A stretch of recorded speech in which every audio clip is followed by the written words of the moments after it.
नमस्कार मंडळी, जय शिवराय. मी पत्रकार मंगेश आपलं स्वागत करतो. महाराष्ट्र राज्य शासनाने आयोजित केलेल्या हौशी नाट्य स्पर्धेचा समारोप होत असताना श्यामसी आऊसी लिरे या नाटकातल्या मृण्मयीशी आपण बोलतोय. आपलं स्वागत आहे. काय आपलं पात्र होतं, काय सांगा?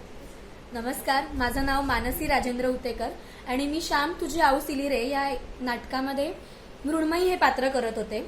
आणि ह्या प्रोसेसमध्येच मला एकदम खूप मजा आली, कारण ही मृण्मयी आजची मृण्मयी आहे. तिला तिच्या घराची खूप काळजी आहे. सोबतच तिचं जे आता अफेअर आहे, जे जो सुयश म्हणून नाव दाखवलंय त्याच्यासोबत तिला ते जपायचंय. सोबतच त्याच्या आईची काळजी घ्यायची आहे. एकंदरीत तिचा सगळा घोळ होतोय. पण हे मला करताना खूप खूप छान वाटत होतं, कारण एक नवीन पात्र साकारायला मिळालं. विद्यार्थी उत्कर्ष मंडळातून मी आधी सुद्धा बऱ्याच एकांकिकांमधून किंवा नाटकांमधून काम केलंय, पण असं पात्र मला करायला मिळालं नव्हतं. त्यासाठी मी खूप स्वतःला थँकफुल आहे. आणि मला